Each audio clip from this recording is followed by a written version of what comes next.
Olá, meus amados e queridos irmãos, a graça e a paz do nosso Senhor e Salvador Jesus Cristo. Graças a Deus, nós estamos retornando aqui com mais uma pré-aula da Escola Bíblica Dominical, assunto dos jovens, lição 10.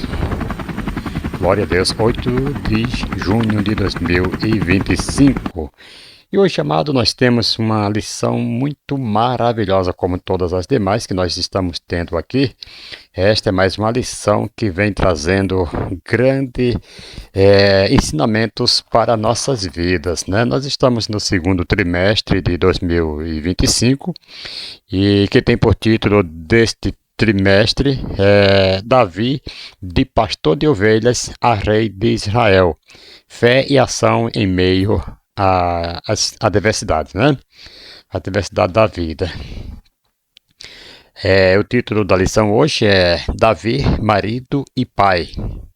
Nós vamos ver aqui agora Davi com o papel de marido e pai. Aqui agora, né, nós sabemos que Davi foi rei de Israel, um grande rei, bem renomado, bem acreditado, e que cumprir ali um papel, seguiu a Deus, né, com interesse de coração, não se desviou dos caminhos do Senhor para abandonar o Senhor, né?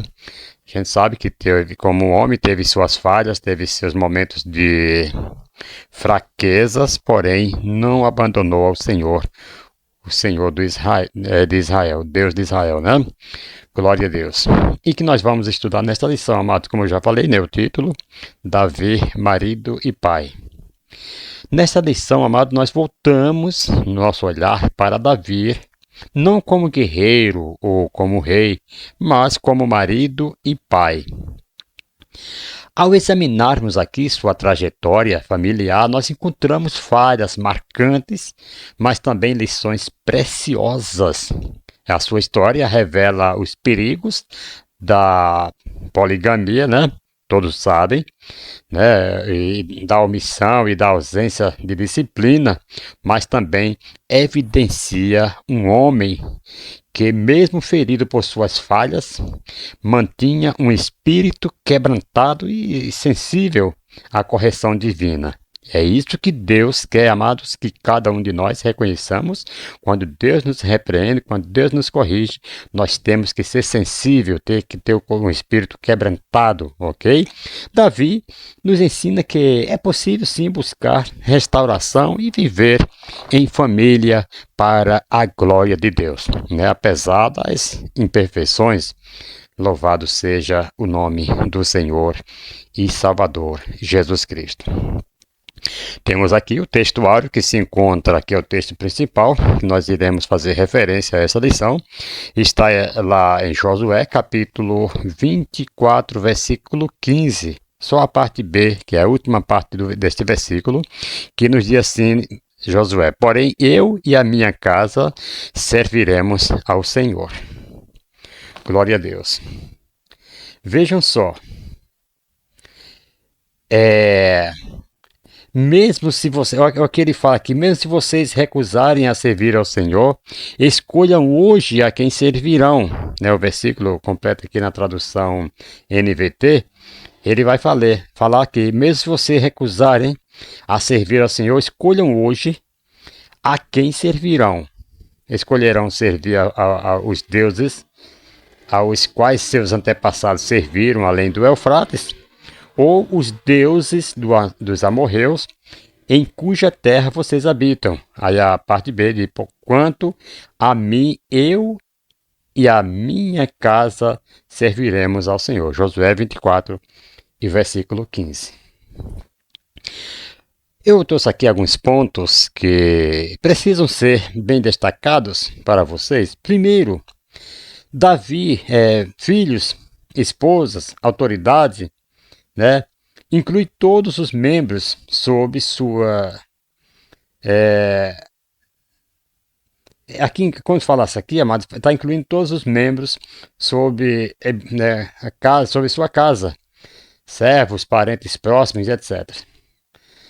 Na tradução aqui do grego, na Anvode, denota culto, adoração e obediência prática.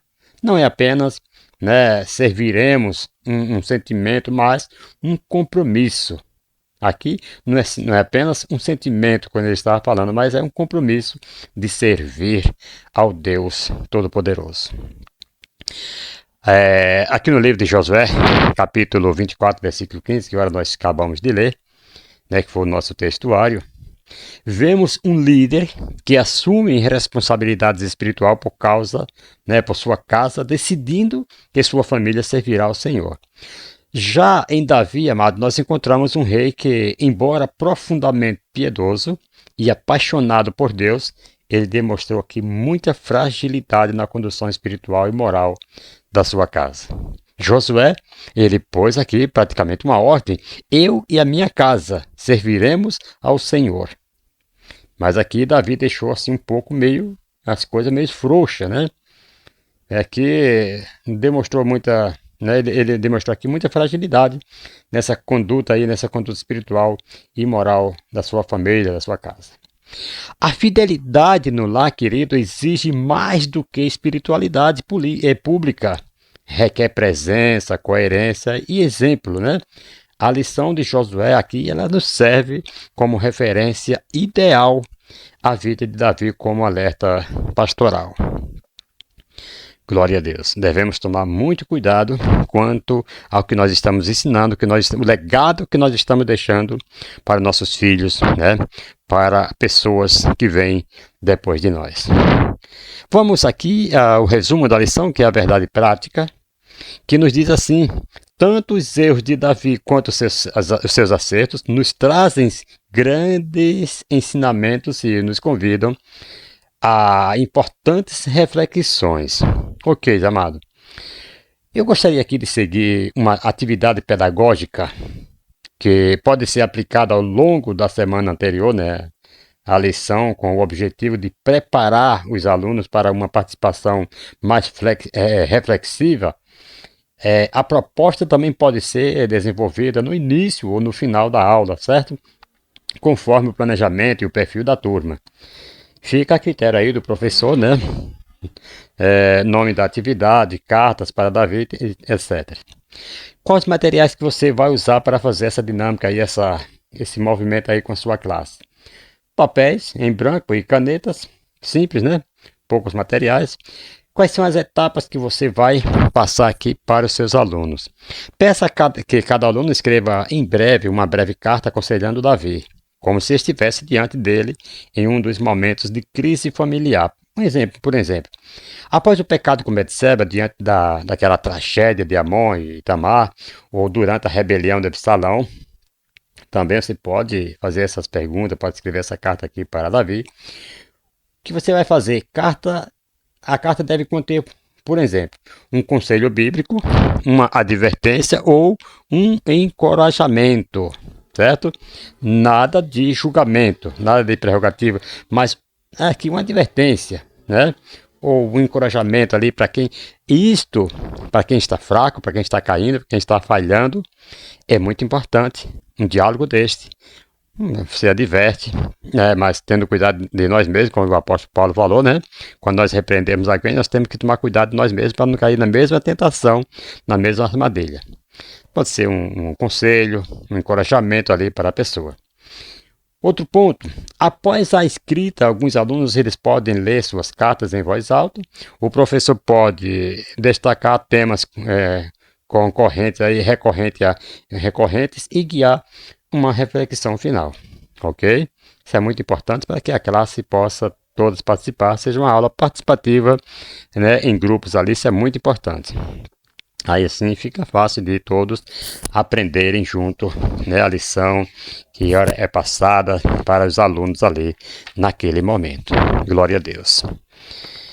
Vamos aqui, amados, ao primeiro tópico. Nós não vamos ler a leitura bíblica em classe, porém está lá no segundo livro de Samuel, capítulo 13, versículo 2, 5, depois vai lá para o capítulo 10, versículo 15, e assim sucessivamente, ok? Já fizemos aqui uma boa introdução, nós também não vamos ler aqui a introdução, mas vamos direto ao primeiro tópico: família, um projeto de Deus. Glória a Deus. Louvado e agradecido é o nome do Senhor e Salvador Jesus Cristo. Família, um projeto de Deus. Vamos falar aqui, comentar um pouco sobre este tema aqui, né? Que a família é um projeto de Deus. Louvado seja o nome do Senhor. Primeiro, o sucesso público, amados, não compensa o fracasso familiar. Entenderam isto? O sucesso público, tem pessoas que acham que porque está tendo sucesso nas coisas materiais, em algo que assim que todos vão ver, vai mostrar status, isso aqui não compensa o fracasso familiar. Tem pessoas que querem mostrar status, mostrar que está por cima, mostrar que pode mais, mas isto não compensa o fracasso familiar. Tem pessoas que estão tendo tanto sucesso em outras áreas, porém sua família está definhando, está afundando cada vez mais. A vida de Davi aqui, querido, ela mostra que não basta vencer gigantes em público, se dentro de casa falhamos em amar, corrigir e dialogar. Nós devemos cuidar, sim, da família com muito mais zelo do que buscamos realizar nossos ministérios e projetos pessoais. Tem pessoas que buscam, né, realizar projetos pessoais. O meu ministério tem que estar aflorando para que todos possam ver. Tem que ser assim. Mas a família dentro de casa está cada vez mais se definhando, está cada vez mais se desmoronando. Isto não pode acontecer, porque a igreja, a família, amado, é a base da igreja. Ouça isso no nome de Jesus. Se a família não está bem, na igreja, nos seus negócios, também não vai estar bem. Outro ponto, amado, ninguém está imune às consequências do pecado. Mesmo os escolhidos por Deus estão sujeitos a erros graves quando se afastam da palavra. Os tropeços morais de Davi deixaram, irmãos, muitas marcas profundas em sua casa. E isso aqui nos alerta a viver em constante vigilância e arrependimento. Quando nós olhamos para a história de Davi, quando ele peca ali com Betseba, que a maldição, que o castigo começa a entrar na casa de Davi, isso aqui nos serve de alerta para nós não querer cair no mesmo erro, no mesmo pecado que ele cometeu. Porque nós podemos escolher, ouça isso no nome de Jesus, nós podemos escolher o que queremos seguir, o que queremos fazer, mas nós não temos o poder de escolher as consequências que virão sobre as nossas vidas. Outro ponto, amado, terceiro ponto aqui, a graça de Deus, querido, ela supera nossos tropeços, certo? A graça de Deus supera nossos tropeços. Apesar de todos os erros, a linhagem de Davi foi usada por Deus para trazer o Messias ao mundo. Deus não rejeita quem se arrepende, jamais Deus não rejeita. Ok? Mesmo em famílias marcadas por falhas, ele pôde redefinir histórias para a sua glória, para a glória de Deus. Mesmo em meio às grandes falhas de Davi, Deus pôde redimir a história de Davi para a sua glória, para a glória do Senhor, nosso Deus. Amém? Louvado seja o nome do Senhor. Segundo subtópico, família, nossa base. Queridos, família é um projeto de Deus, ok? É um projeto de Deus para abençoar a todos nós. Ela é a nossa base e nos permite vivenciar e experimentar sentimentos, respostas e apoios que não teríamos de forma tão espontânea em outros lugares. Eu trouxe aqui, preparei aqui 3 definições importantes para entendermos a família como projeto de Deus. A família como um projeto de Deus. Primeiro, definição de casamento. O casamento, querido, é uma aliança heterossexual, inclusiva entre um homem e uma mulher. Isto aqui é a definição de casamento, certo? É um casal, né, sexo oposto, ok? Entre um homem e uma mulher, ordenada e selada por Deus, precedida por um deixar público dos pais, consumada na união sexual, resultando aí numa parceria permanente e mútua e normalmente coroada pelo dom de filhos. Isso aqui é uma definição de casamentos. Tem pessoas que estão hoje invertendo os valores e fazendo diferente. Isto não pode acontecer. Segunda definição de família. Ouça isso no nome de Jesus, definição de família. Segundo a Bíblia, uma família só é formada de pai, mãe e filhos. Ok? A família ela é uma instituição divina, isto é, algo idealizado e criado pelo próprio Deus. Em outras palavras, a família é uma invenção de Deus e não do ser humano. Portanto, permanente e imutável. Então, o casamento ele é permanente e imutável, jamais pode haver. Ele não é solúvel. O casamento é insolúvel, não pode nunca se desfazer. Ok? Casou, uma vez casado, só está liberado para casar novamente se caso um dos cônjuges morrerem. Se separarem, por qualquer motivo, até mesmo por adultério, não pode casar novamente. Depois que já teve contato, né, carnal, né, um com o outro, né? O casamento era dado, ouça isso no nome de Jesus, era permitido, se caso a pessoa tivesse só desposado, como Maria e José estavam desposados, não eram ainda casados, não tinham ainda tido contato sexual um com o outro, ouça isso no nome de Jesus, e nesse caso, se houvesse o adultério, quando eles estavam comprometidos, ou seja, casados em cartório, na lei dos homens, portanto, se um deles adulterassem, poderia separar e casar novamente. Mas depois que houve o contato sexual um com o outro, mesmo se separar, até que seja por adultério mesmo, já não pode mais se casar, porque aí se tornou uma só carne, e enquanto viver os dois, não pode casar. Então ele é insolúvel, o casamento. Ok? É permanente e imutável. Outra definição, terceira definição, né? Definição mundana de família. Mundana de família. Para a sociedade atual, o conceito de família é meramente cultural e, portanto, mutável. Vejam só.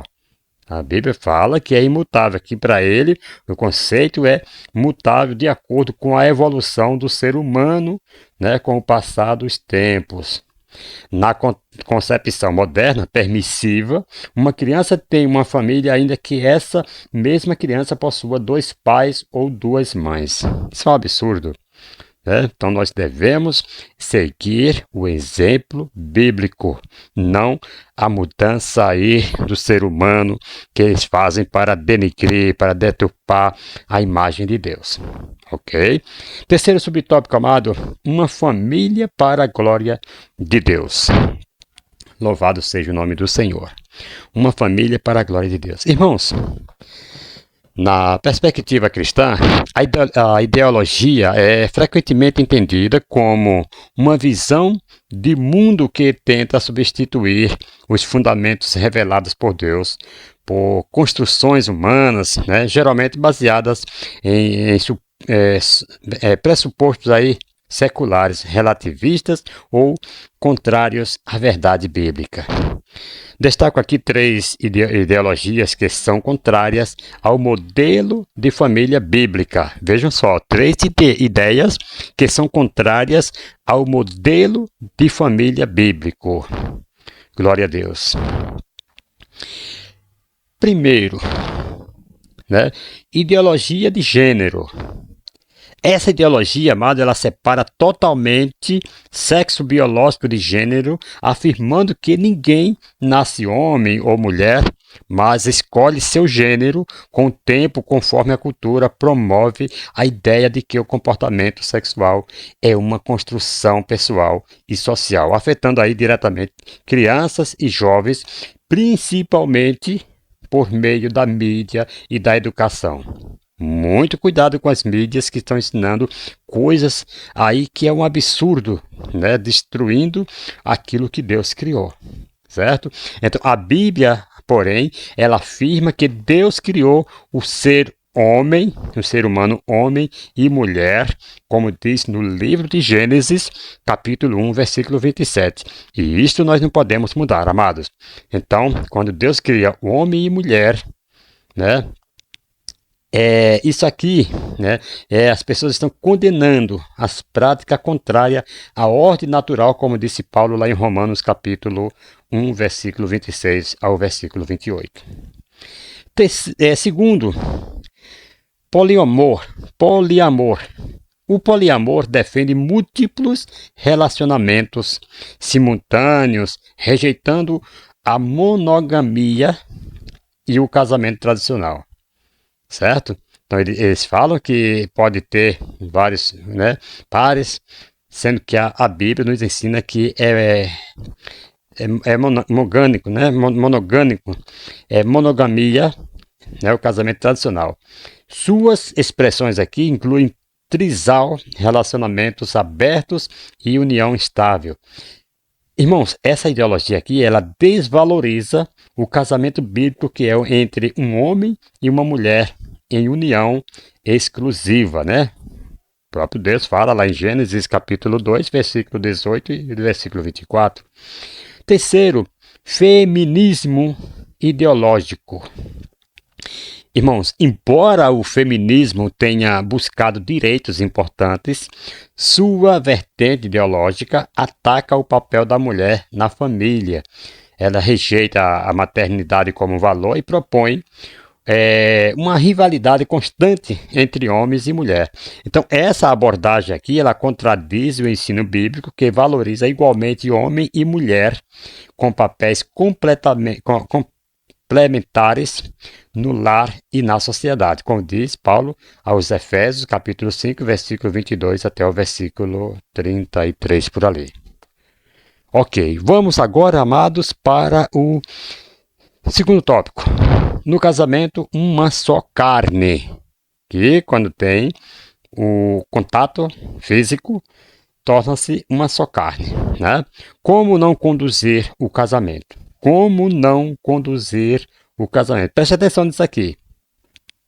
Davi, ele era considerado um homem segundo o coração de Deus, ok, né? Está lá em 1º livro de Samuel, capítulo 13, versículo 14, por ali.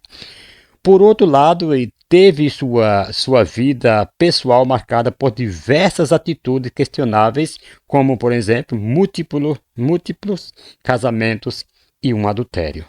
Né? Isso aqui não era permitido por Deus. Muitas pessoas falam assim que Deus permitia. Não, não era permitido por Deus. Era considerado, não que era permitido. Né? Como não conduzir um casamento? Vamos lá. Vamos responder em 5 pontos aqui para você.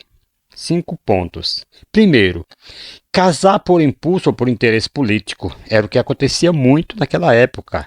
Eles casavam por impulso ou por interesse político. Suponhamos, um rei assumia ali o seu reino e ele via que tinha nações que eram mais poderosas do que ele e ele tinha medo de guerrear contra aquela nação que era poderosa.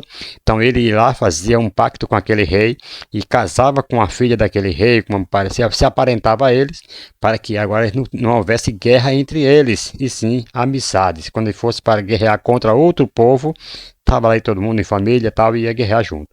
Então era isso, era interesse político esse casamento, não por amor. Davi, ele contraiu, amados, vários matrimônios com motivações políticas ou impulsivas, com o casamento com Mical, por exemplo, que está em 1 Samuel, capítulo 18, versículo 20 ao 27. Ele também casou com Maacar, né? 2 Samuel 3 e 3. Muitos desses vínculos não foram guiados por temor a Deus, não, nem por amor conjugal verdadeiro. O casamento aqui, amados, ele deve ser fruto de oração, discernimento e aliança diante de Deus. Não de conveniências, né? Conveniências humanas, como diz lá em Provérbios, Salomão falando, Provérbios capítulo 18, versículo 22. Segundo ponto, permitir a poligamia. O que é poligamia? Ter várias mulheres, ter vários relacionamentos. Davi teve várias esposas. Segundo Samuel, capítulo 5, versículo 13, vai falar aqui ter várias esposas. Davi teve essas várias esposas, amado, mas ele estava contrariando o princípio divino, né, estabelecido em Gênesis 2, versículo 24, e advertido e lá em Deuteronômio, no capítulo 17, versículo 17. Isso aqui gerou ciúmes, rivalidades e conflitos entre os filhos e esposas. Então Deus estabeleceu o casamento monogâmico, ouça isso no nome de Jesus, só um casal só. Então Deus estabeleceu esse casamento monogâmico como padrão ideal. Irmãos, fugir desse modelo traz consequências emocionais, morais e espirituais. Devemos tomar muito cuidado, ficar muito atento quanto a essas coisas aqui. Ah, mas tá tudo bem, agora olha, eu fiz assim, deu certo, tá tudo ok. Olha, mas as consequências virão. É como se você está usando seu cartão de crédito hoje sem pensar no futuro e amanhã a fatura chega. É a mesma coisa você continuando fazendo aí, fazendo ao contrário que a Bíblia ensina e achando que está indo tudo bem, que Deus não está castigando. Uma hora vai chegar a fatura, uma hora vai chegar as consequências e ai de mim e de você se nós não pararmos, não colocar um black nisso aí, não parar, Deus irá julgar com suas providências. Terceiro, amado, ser ausente ou omisso no relacionamento conjugal em momentos decisivos. Davi mostrou-se distante emocionalmente de suas esposas, como no episódio, por exemplo, em que desprezou Mical, né? Segundo Samuel, capítulo 6, versículo 20 ao 23, a falta de diálogo e reconciliação fortaleceu feridas e distanciamento. Ouça isso no nome de Jesus. O que é que faz a falta de diálogo num relacionamento?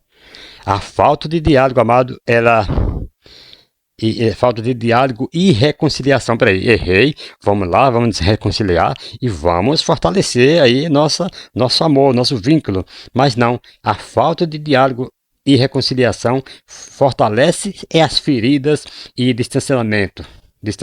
Portanto, a ausência emocional e espiritual no casamento destrói vínculos.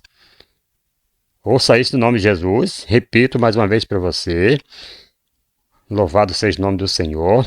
Ausência emocional e espiritual no casamento destrói vínculos.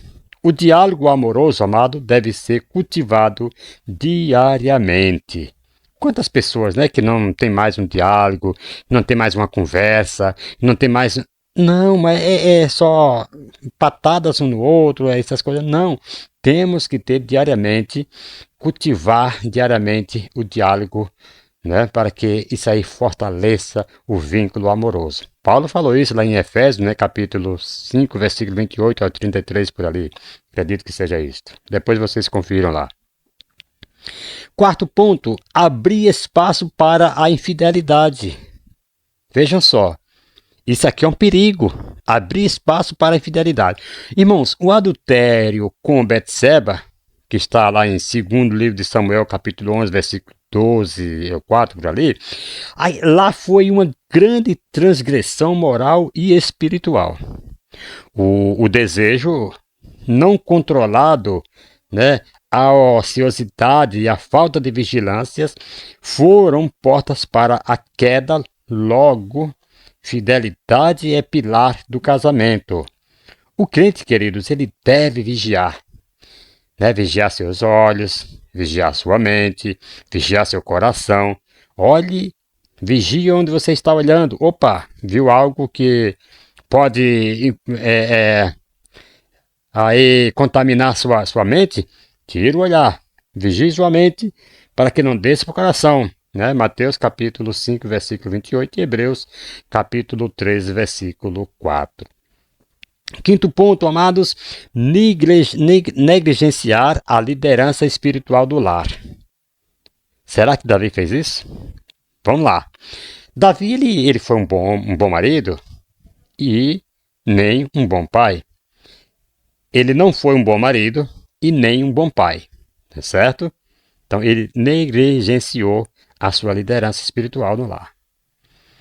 Não foi um bom marido, não foi um bom pai, não orientou suas esposas, já que tinha muito, não educou bem os filhos, né? 1 Reis, capítulo 1, versículo 6, você vai ver isso. Isso aqui, essa negligência dele comprometeu a saúde espiritual de sua família, em contraste com as ações de Davi. O homem piedoso deve liderar espiritualmente sua casa, com exemplo, oração e ensino da palavra, como disse o próprio Josué lá no capítulo 24, que nós acabamos de ler, foi lá no nosso textuário, capítulo 24, versículo 15, e também Efésios, capítulo 6, versículo 4. Certo? Glória a Deus. Segundo subtópico do tópico 2, um casamento à luz da Bíblia. Glória a Deus. Um casamento à luz da Bíblia. Vamos ver. Vamos ver o que diz aqui, né? Glória a Deus. Louvado seja o nome do Senhor. É um casamento à luz da Bíblia. Como é um casamento à luz da Bíblia? Vocês sabem responder? Vamos ao assunto? Primeiro, o casamento, amado, é um projeto de Deus, não uma invenção humana. Deus viu que não é bom que o homem esteja só, como diz lá em Gênesis capítulo 2, versículo 18. Teve a iniciativa do casamento, né? Ali. A iniciativa desse casamento vem do próprio Criador, que conhece a necessidade de comunhão no coração humano. Deus conhece as suas necessidades e o que se passa em seu coração. Portanto, amado, tenha paciência, prudência e atenção. Siga princípios, ouça conselhos e não se precipite. Você vai escolher com sabedoria. Tem pessoas que procura por beleza, por prosperidade.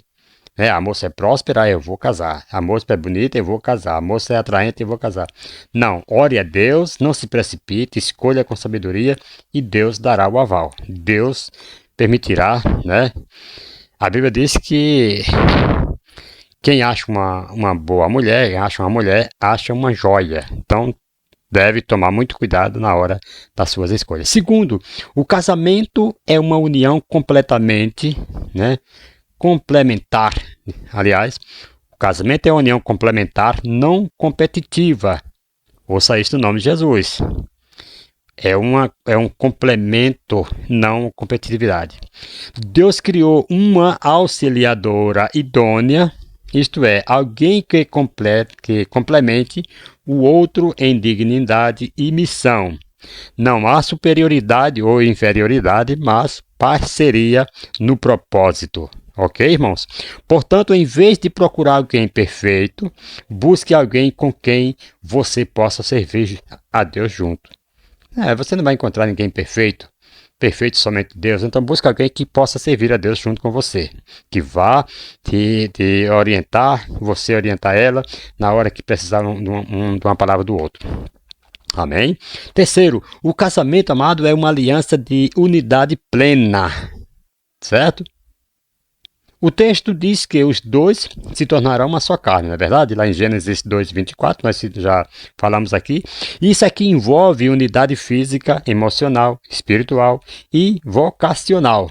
Então, o casamento não é apenas convivência, é aliança profunda, ok? Casamento não é apenas convivência, mas sim uma aliança profunda. Inclusive, o casamento é também, né, uma simbologia de Cristo com a igreja. Ouça isso no nome de Jesus.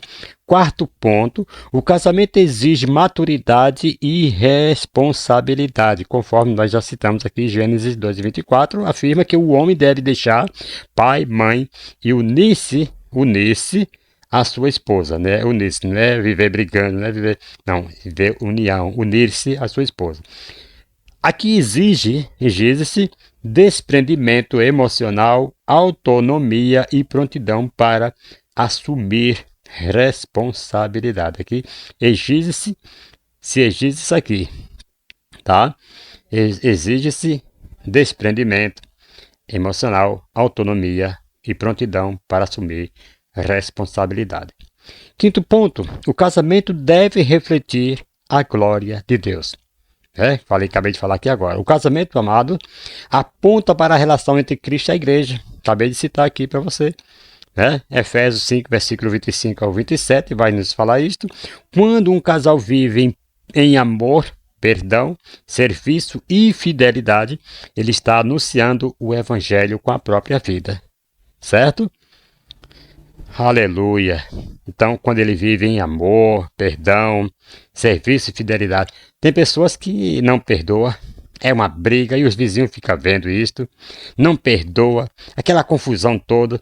Se vai pregar a palavra de Deus, amado, para o vizinho vai dizer assim, eu sei crente igual você, que só vive brigando, você não perdoa, eu passando na cara, a gente escuta daqui, vocês falando alto e brigando com o outro, as panelas voando pela cabeça um do outro. Irmãos, isso aí vai impedir o avanço do evangelho quando você for anunciar ou quando você for fazer um convite para alguém para levar à igreja. Tá? Então, devemos tomar muito cuidado da maneira que estamos tratando os nossos dentro de nossas próprias casas, porque quem está de fora está ouvindo. Terceiro subtópico, louvado seja o nome do Senhor, nos diz assim, quem quer um bom casamento? Quem quer um bom casamento? Irmãos, eu acredito que todos, se eu fizer essa pergunta aqui, todos vai levantar sua mão, vai dizer que quer um bom casamento, não é verdade? Primeiro, amado, para ter um bom casamento, convide Deus para ser o centro do relacionamento. Conforme diz Eclesiastes, capítulo 4, versículo 12. Ensina que o cordão de 3 dobras, lá em Eclesiastes 4 e 2, vai nos ensinar isso, que o cordão de 3 dobras não se quebra facilmente.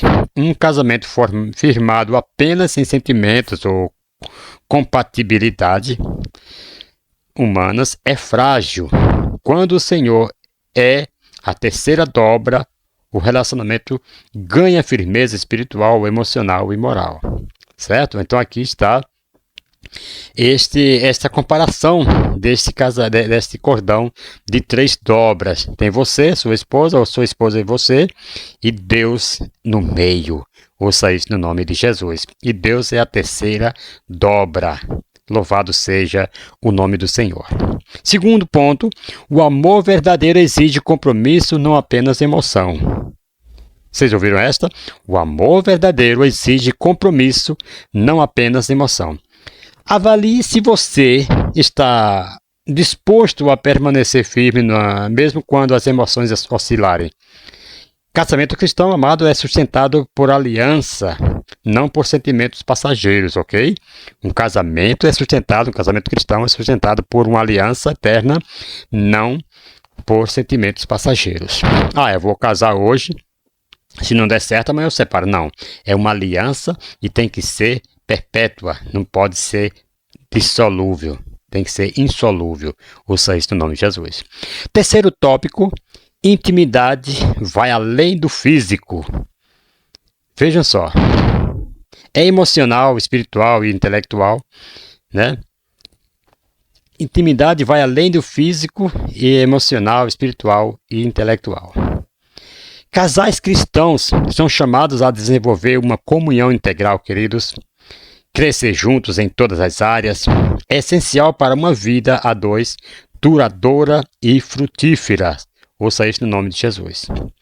Quarto ponto, no casamento há uma nova identidade relacional. O texto lá de Gênesis 2:24 ensina que ao casar, o homem e a mulher deixam, não é só um. Deixam pai e mãe para formar uma nova família. E esse deixar é emocional, ok? E organizacional. Ou seja, prepara-se para assumir responsabilidades sem terceirizar decisões. Os pais seguem como os conselheiros, lógico, não como chefe da nova casa. Os pais ainda, ouça isso no nome de Jesus, podem ser conselheiros dos filhos, mesmo os filhos casados, porém, o pai não pode ser chefe da nova casa, né? Que é o filho e a sua nora. Ok? Isso aqui é muito sério. Tem muitos ainda que querem ser chefe, querem mandar na casa dos filhos, querem que eles façam do seu jeito. Não. Ali agora ele pode ser conselheiro. Lembra daquele versículo lá de Provérbios 22 e 6? Né? Ensina, ou seja, 22, ensina o menino no caminho que deve andar, e até quando crescer, não se desviará dele. Vocês lembram desse versículo? Ensina o menino no caminho em que deve andar, e até quando crescer, não se desviará dele. Né? Provérbios 6 e o versículo 22. Vejam só o que quer dizer este versículo. Que o menino foi ensinado por você e agora o menino cresce, casa, vai embora, né? Forma uma nova família, uma nova casa. E tem pais que dizem assim, eu ensinei o caminho para ele, agora ele se vire depois de maior. Não é isto que esse versículo quer dizer. O pai pode seguir ainda sendo conselheiro do filho, mesmo à distância, mesmo o filho estando numa nova casa, porém não pode ser chefe, não pode mandar, ouça isso no nome de Jesus. Pode ser o seu conselheiro para cumprir aqui o que diz Provérbios 6, 22 e 6. Ok? Então, jamais os pais devem se intrometer, né, na chefia da casa do seu filho. Ouça isso no nome de Jesus. Mas ele pode sim aconselhar para que se cumpra esse versículo aqui de Provérbios 22, versículo 6, que até quando crescer não é para se desviar do seu filho.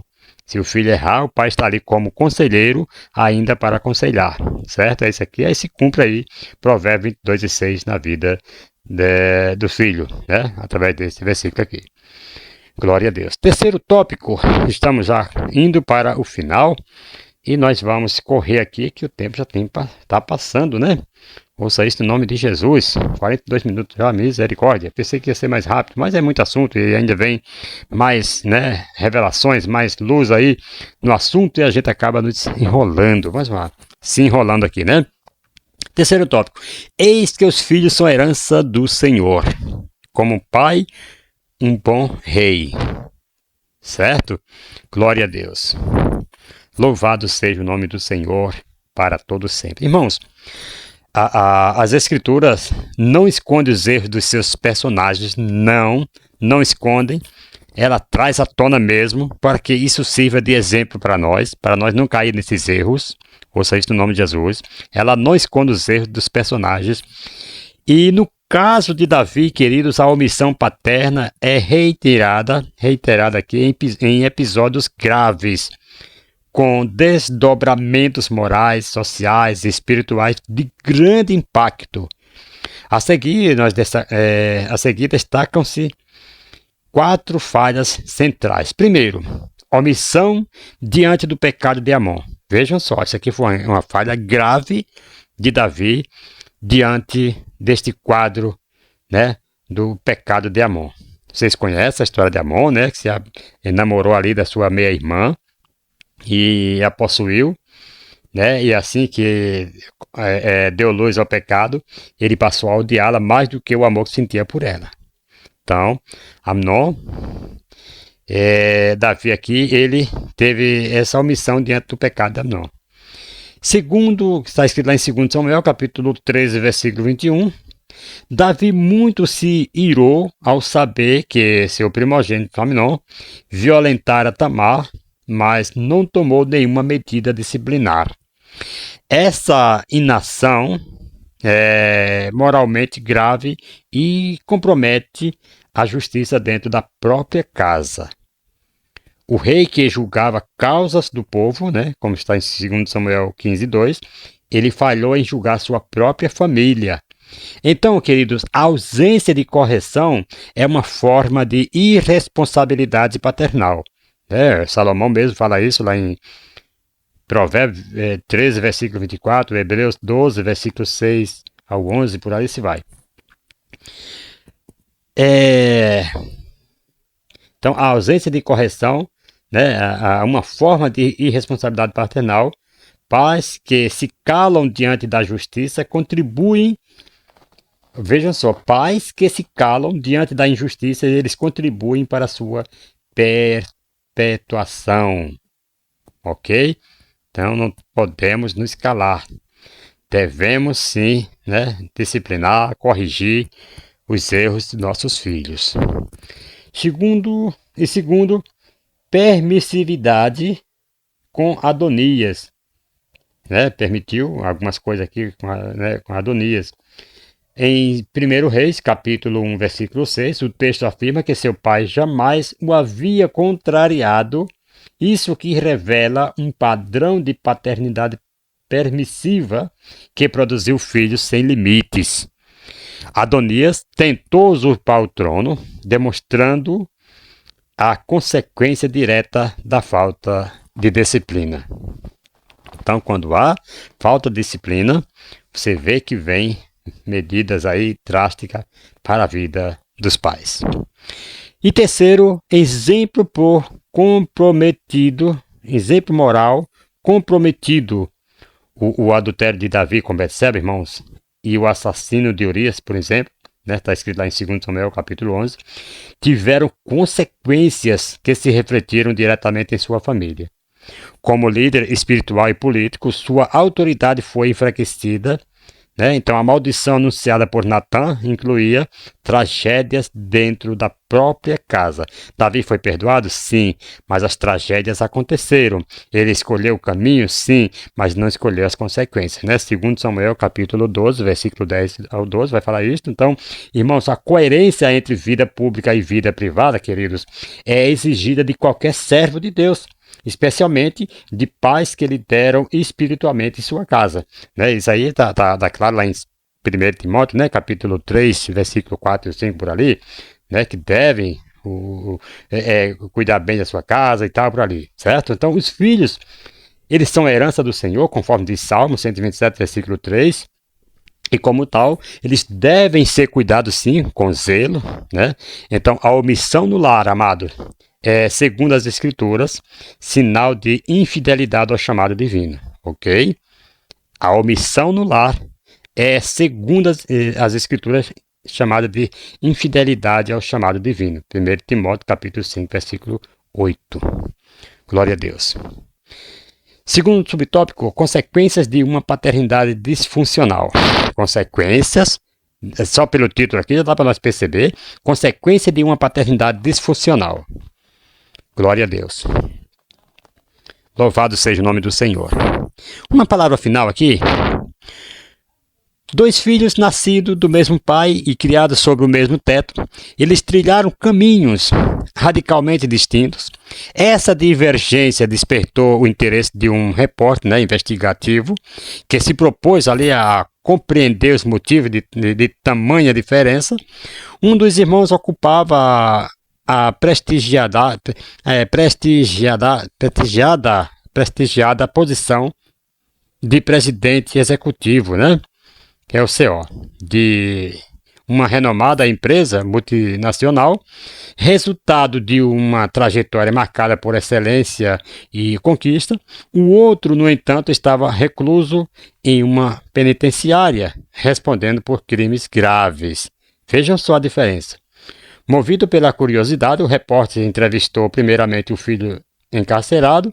Em determinado momento da conversa, fez-lhe uma pergunta direta: como você chegou até aqui? A resposta foi imediata e carregada de ressentimento. Como pai, com o pai que eu tive, não poderia ser diferente. Olha a resposta do moço. Com o pai que eu tive, não poderia ser diferente. Um homem alcoólatra, ausente, violento, que nunca me ofereceu um bom exemplo. Cresci vendo tudo isso. Era inevitável que eu seguisse esse caminho. O jornalista então anotou suas palavras com atenção. Dias depois conseguiu agendar uma entrevista com o irmão bem-sucedido. Em dado momento, repetiu a mesma pergunta: como você chegou até aqui? Então, o executivo, após uma breve pausa, respondeu com serenidade: com o pai que eu tive, não poderia ser diferente. Vi o sofrimento, a dor, a destruição que ele causava a si mesmo e à nossa família. Escolhi não repetir sua história. Busquei um caminho oposto, tracei metas e me esforcei para conseguir algo diferente. Surpreso, o repórter comentou: curiosidade, né? Ali, com aquela curiosidade, curiosamente, seu irmão deu exatamente a mesma justificativa. Ambos afirmaram: com o pai que eu tive, não poderia ser diferente. Executivo então concluiu: a diferença está na escolha. O mesmo exemplo pode ser uma escada para a queda ou para a superação. O que determina, queridos, isso é como decidimos reagir à realidade. Um lar disfuncional pode deixar marcas profundas na alma e influenciar a formação do caráter dos filhos. Contudo, tais circunstâncias não precisam ser determinantes nem definitivas quanto à identidade ou ao futuro de uma pessoa. Ainda que alguém tenha crescido em um ambiente familiar conturbado, a mensagem do Evangelho anuncia transformação, renovação e esperança, amados. Em Cristo é possível romper ciclos, restaurar a dignidade e construir uma nova história. Glória a Deus. Esta foi uma das histórias que mais eu, assim, admiro e amo, né, esta história desses dois irmãos, que um usou os obstáculos, usou a situação para elevação e o outro uma escada para descer, para ir até ao fundo do poço. Chegando ao final, amados, vamos aqui à conclusão rapidamente, porque as horas já têm se passado, né? A conclusão diz assim: aprendemos muito com Davi, marido e pai, embora muitos foram os equívocos em sua postura. Vemos também virtudes importantes, sofreu com casamentos fora da vontade divina e filhos inconsequentes. O que lhe custou lágrimas e lamentos, no entanto, sempre teve uma postura amorosa para com seus filhos e sincera com suas esposas. Além disso, independente das falhas, teve um coração contrito e sedento por Deus. Um bom exemplo a todos nós. Isso aqui é uma lição para todos nós que estamos, né, aqui aprendendo este maravilhoso assunto. Então, queridos, a vida familiar de Davi, ela nos desafia a refletir com seriedade sobre a responsabilidade espiritual do lar. Embora fosse um homem bom, né, um segundo o coração de Deus, sua conduta como marido e pai expôs falhas que repercutiram aí por gerações. Seus erros nos alertam para os perigos da omissão, da negligência conjugal e da falta de disciplina com os filhos. Ainda assim, sua história também aponta para a graça restauradora de Deus. Então, nós somos chamados a buscar arrependimento, aprender com nossas falhas e conduzir nossa casa com temor, compromisso e integridade, firmando-nos na declaração de Josué: eu e a minha casa serviremos ao Senhor. Então começamos aqui com Josué 24:15 e terminamos com Josué 24:15. Então esse deve ser o ideal que guia nossos lares. Amém? Que Deus abençoe, amados. Fica aí, né, conectado nesse canal, e eu espero que na próxima aula vocês possam estar aqui juntamente conosco também. Vai ser a 11ª aula, que vai falar sobre Davi no lugar errado e na hora errada. 11ª lição. Vai ser no dia 15 de junho, né? Que Deus abençoe a todos vocês. Um forte abraço a todos vocês que ficaram conosco até o final desta aula, e que Deus vos abençoe. Se não houver o arrebatamento da igreja, estaremos aqui de volta na próxima semana, em nome de Jesus. Amém? Glória a Deus.